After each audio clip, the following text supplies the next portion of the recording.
Okay, good day. This is Math 130 Intro to Statistics. I'm Professor McCulley. This is lesson number 26, linear correlation. Let's get to it. Today we're going to introduce an introduction to linear correlation, independent variables, and types of correlation. We're going to find a correlation coefficient. We're going to test a population correlation coefficient, which is the lowercase rho, using a table, and then we're going to perform a hypothesis test for population correlation coefficient, again lowercase rho, and then distinguish between correlation and causation. So we'll talk about that as well. Let's hit our definitions first. Correlation is a relationship between two variables, so the data can be expressed as ordered pair x and y.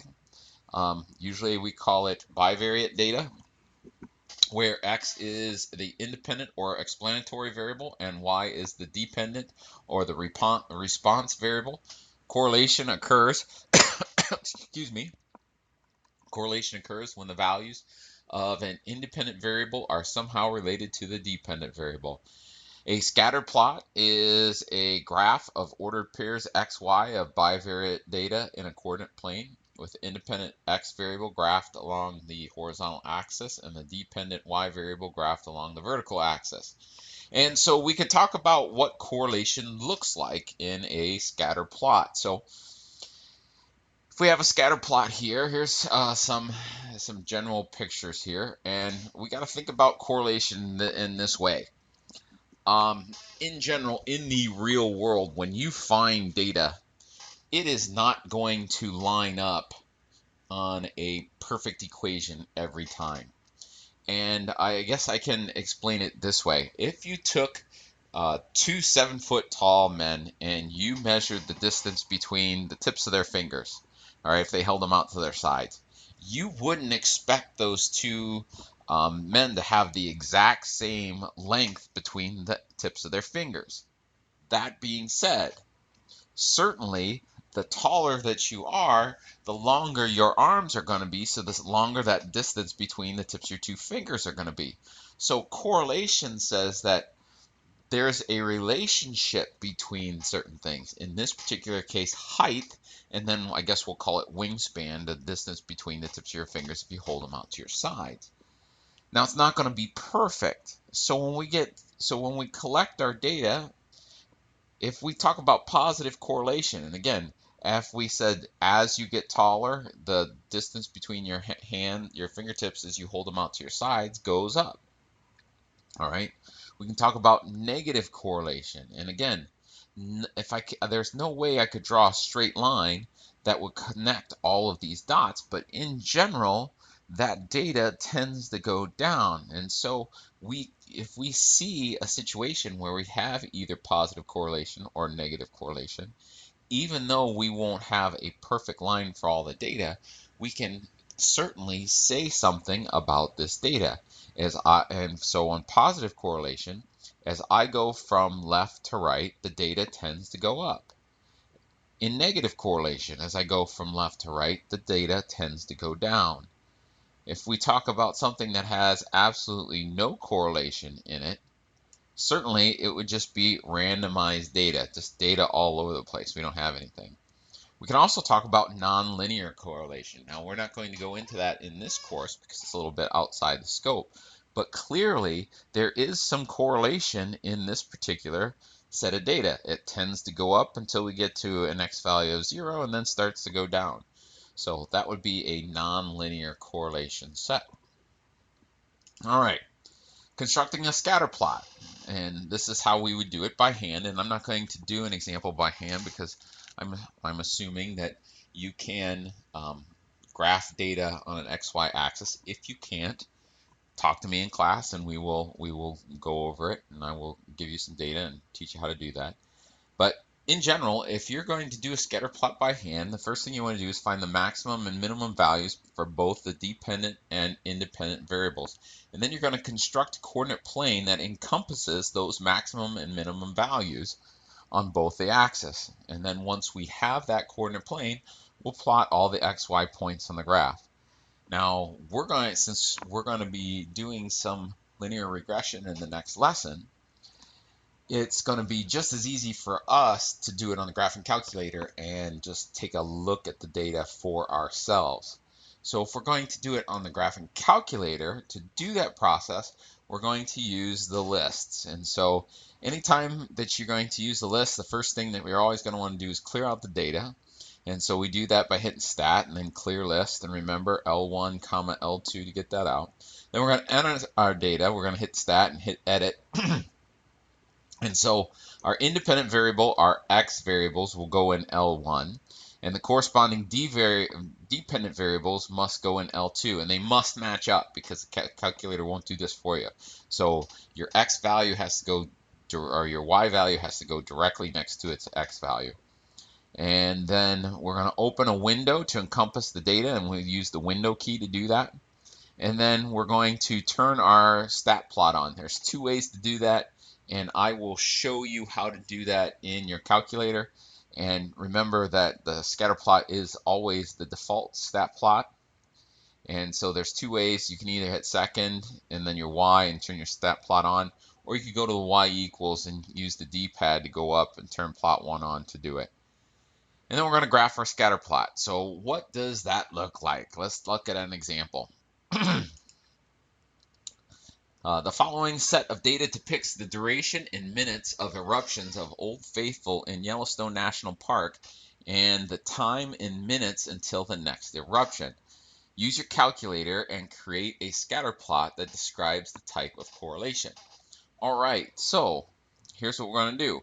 We're going to look at, we're going to go through these steps that we just went over. We're going to do it in our graphing calculator. So I need to pull up my graphing calculator here, and we're going to go through the steps. And so the first thing that we need to do, anytime we're going to use a stat, we're going to clear out the data from the last person that used it. So hit that stat button. We're going to go down to 4. We're going to clear out the list. Since this is bivariate data, we have to go second, 1, and then the comma button, again, right above the 7, and then second, 2 to bring up the L2. We'll clear that out. It's done. Hit stat. Now we're going to edit. I have the data on the second page here, so I'm just going to put it in. So 1.8. These are the x values, 1.82.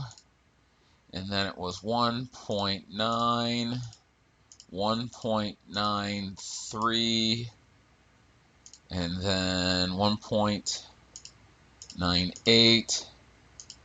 2.05, and remember these are in minutes, so it's not 2 minutes 5 seconds, it's 0.5 second or 0.5 minutes. 2.13 minutes, 2.37, and then 2.82, and then 3.13, 3.27, 3.65, 3.78, 3.83, and then 3.88, and let's see here. How many pieces of data did I say we had? Let's go back here real quick. 1, 2, 3, 4, 5, 6, 7, 8, 9, 10, 11, 12, 13, 14, 15, 16. Uh-oh. Oh, shoot. Let's check here. 1.8, 1.82, 1.9, 1.93, 1.98, 2.05, 1.3, 1.37. I missed 1.30. So here's what we're going to do. We're going to put this at the bottom, and then we're going to remember once we get to 2.30 that we need to go down to the bottom. That way we don't have to retype all that stuff. Okay, so we have to be careful, else we'll mess this up. So 76. And then it was 78, or not 76, 56, and then 58. And then the next one was 62. And then the next one for 9.3 was 56. And then 9.8 was 57. and then 2.5 was also 57, and then the next one, 1.2 or 2.3 was 60, and then 2.37 was 61. Oops, 61, and then there's the one I messed up, so I gotta remember, because it's not gonna let me go down, so I gotta go over. So this one was 73, and then the next one was 76,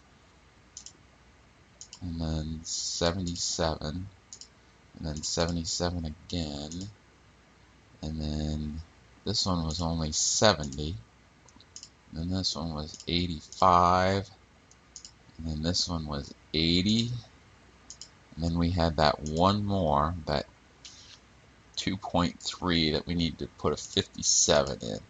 Alright, now I feel a lot better about the data. We should be good.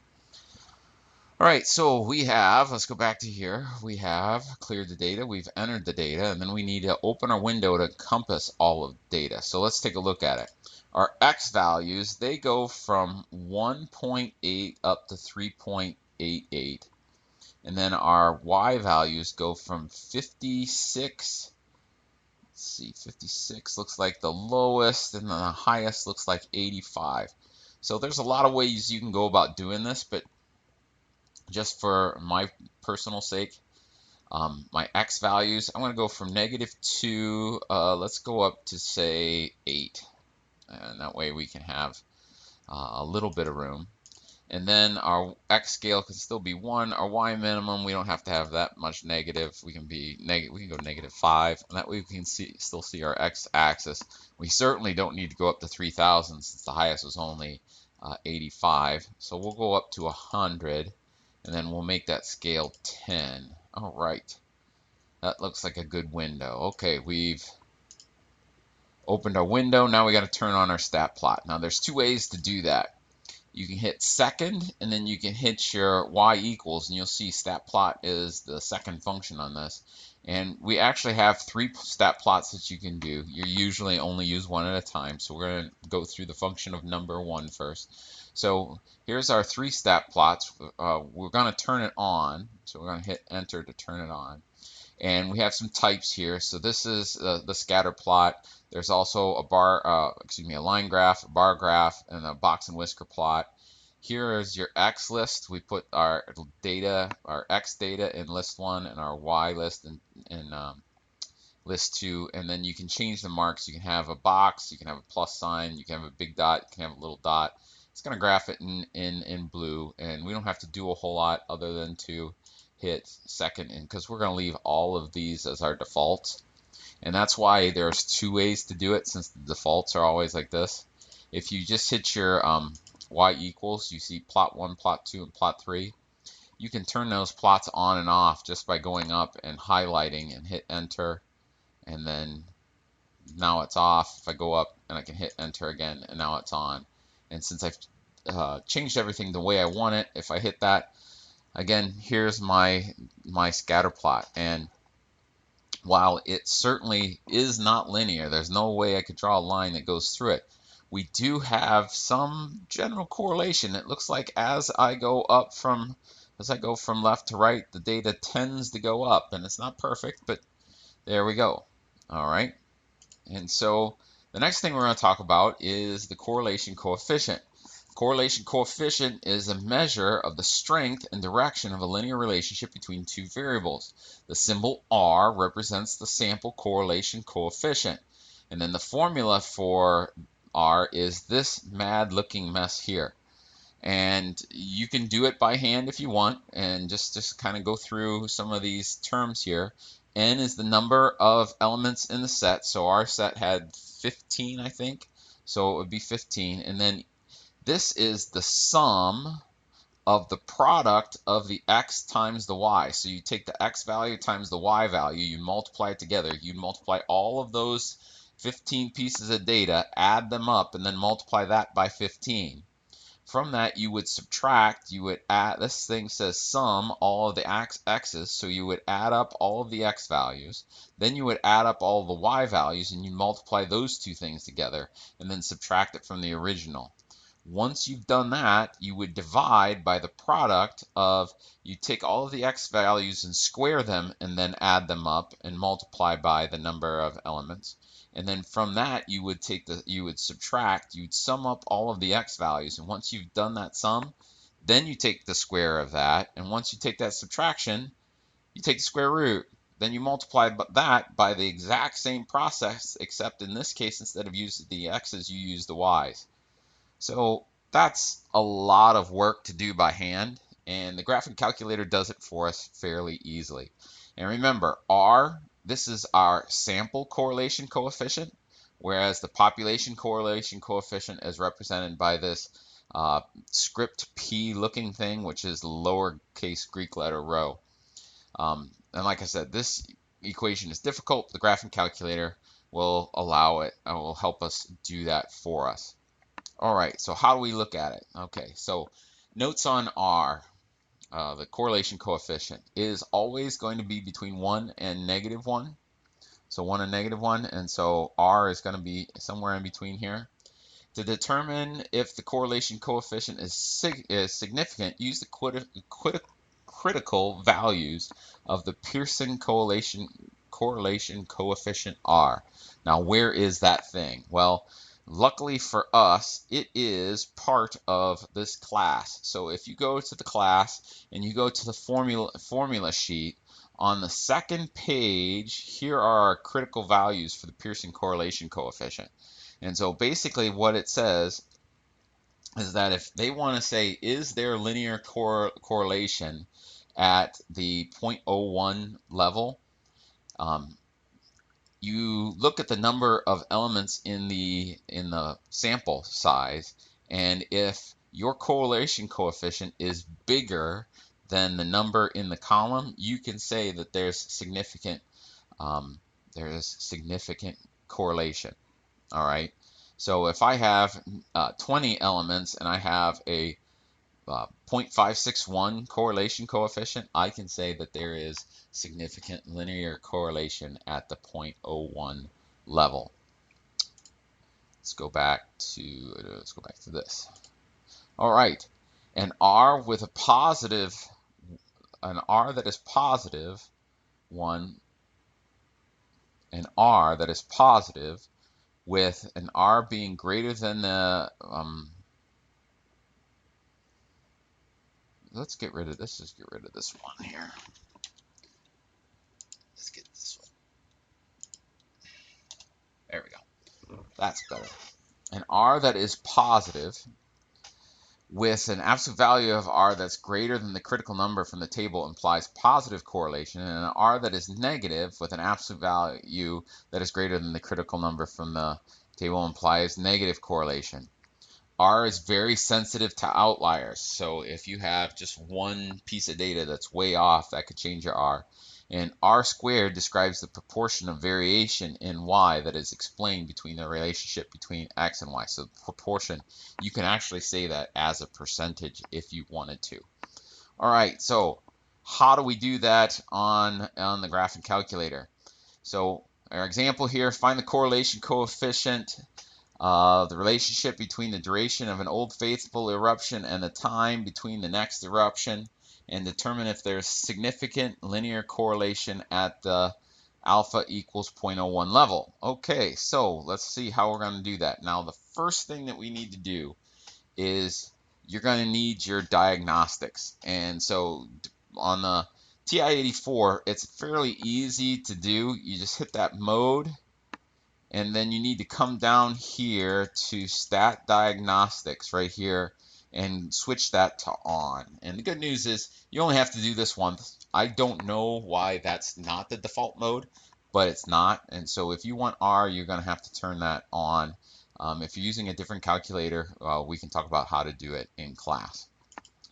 Okay, so this was the data that we were using, and so we can do that. So here's how we're going to find R. We're going to hit the stat button, And the good news is this is essentially the same process that we're going to be doing for the next lesson too. So this is good.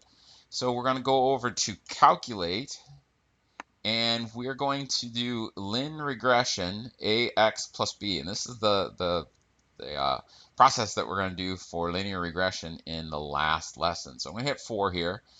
And we want our x list to be 1, our y list to be L2. And so all we need to do is arrow down. Now that we have that, we don't have a frequency list. We're not going to store the regression equation. We're going to hit enter. And so here is all of the pieces of data that we need. And so our R squared value is 0.84868. And so if we go back to this thing right here and say R squared describes the proportion of variation in y that is explained between the relationship between x and y. Basically what that's going to allow us to say is that 84.87% of the variation between x and y is described by the time in between eruptions. So then let's see here. I got to do this. Determine if there's a significant linear correlation at the alpha equals 0.01 level. So if I pick our R value here, and let's see here, let's go back to this table, and there were 15 pieces of data. So I need a value for R that's going to be bigger than 0.684. So from the table, we need the 0.6, what did I say? Oh, I forgot, sorry. 15,641. 41. If I look at my graphing calculator, my R is 9.212. 0.9212, sorry about that. 0.9212. So since R is greater than 0.641, we can conclude that there is significant linear correlation between, and let's check my variables here. The duration, that's what I want to say. The duration of the eruption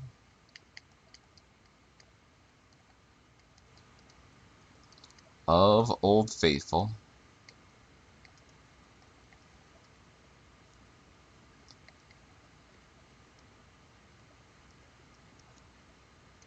and the time between eruptions at the alpha equals 0.01 significance level. All right. One more example. The table below gives the ages of 12 children and the number of words in their vocabulary. So make a scatter plot and make a guess as to the type of correlation. All right. So there's my table there. Let's go back to the y equals. Let's clear all of this stuff out. It's a new data set, so we're going to clear our list. Go second, L1, comma, L2. We'll hit enter, hit stat. We're going to edit, and I'm just going to go through and type in my X values. It was 1, so 1 year, 2 years, 3 years, 4 years, 5 years, 6 years, 3, some random ones, 5, 2, 4, 6, and then 4. That's 12 children. I think I've done a better job this time. And so 3 words at 1 year old, 122 at 2 years old, 1,200 at 3 years old, 1,500 at 4 years old, 2,100 at 5 years old, 2,600. I don't even think I have 2,600 words in my vocabulary.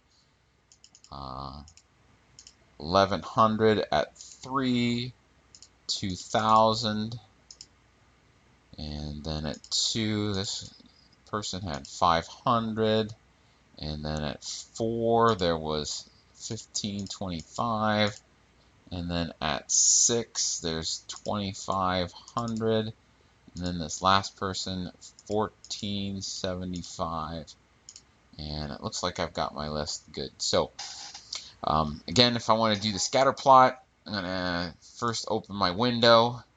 My X values I don't have to change very much because the biggest X value, largest age, was 6. I do have to make a change to my Y values because clearly 100 is not going to encompass nearly enough of the data set. In fact, the highest word count was 2,600 words. So I'm going to go to here. I'm going to put 3,000 in. And just so I don't have a bunch of tick marks on my X, on my Y scale, I'm going to change this to 300 so I get 10 ticks. And check to make sure my stat plot is on. It is. I can hit graph. And there is our data set. And clearly it looks like almost perfectly linear here. I have a little bit of variation here at the bottom and a little bit of variation at each age, but clearly we're very good. So next thing we're going to do is we're going to determine our R. So we're going to hit stat. We're going to go over to calculate. We're going to do that linear regression at 4. Everything looks good. So we're going to go down to calculate, hit enter, and our R value for this one, determine R, was, so for part B, we have R equaling to, let's see here, where's my, there it is, 0.9880. Oops, 0.9880.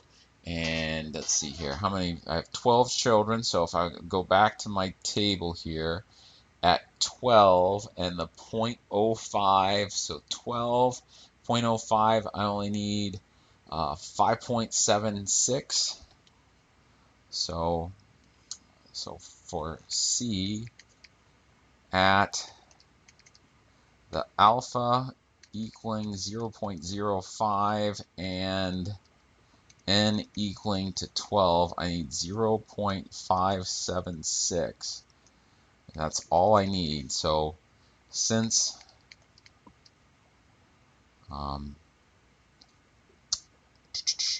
since 0.9, let's do it right. 0.9880 is greater than 0.576. We can conclude in part D at the alpha equal to 0.05 is IGNIFICANCE level, there exists significant linear correlation between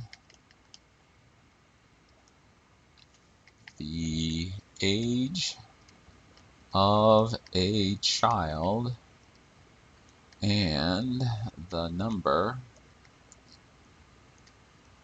of words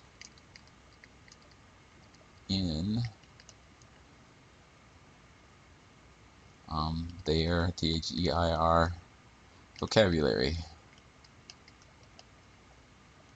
since we don't know whether it's a boy or girl. All right, so a final statement. correlation versus causation. So we should note here that the fact that two variables are strongly correlated does not in itself imply that there is a cause and effect relationship between the two variables.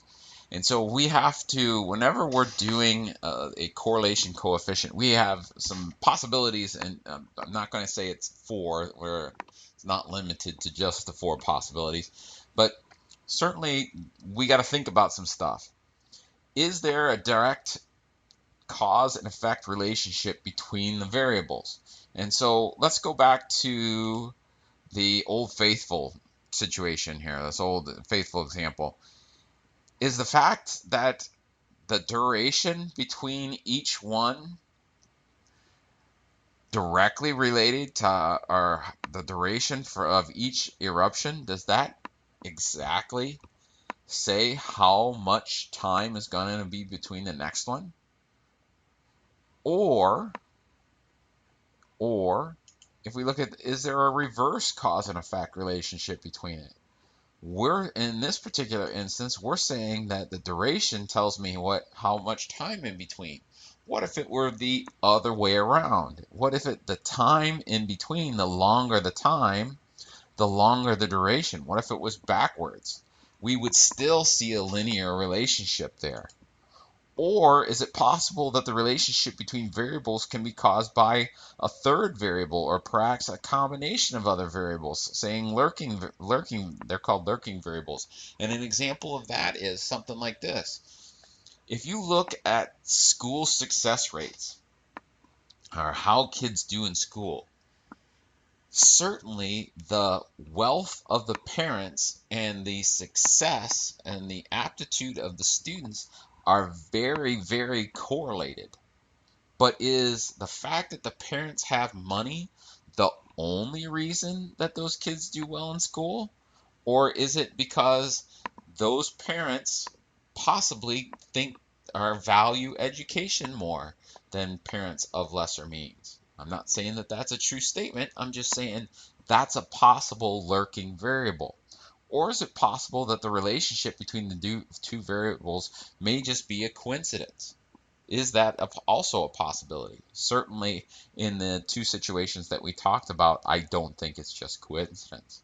But certainly, whenever we're doing a correlation, we cannot automatically assume that a correlation implies a causation. All right? So you always got to think about that as we move forward.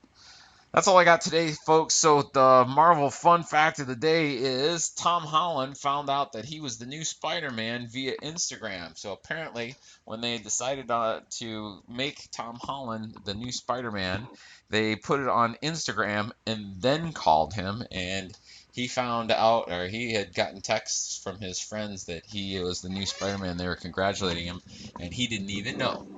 That's all I got for today, folks. Have a good day. Bye.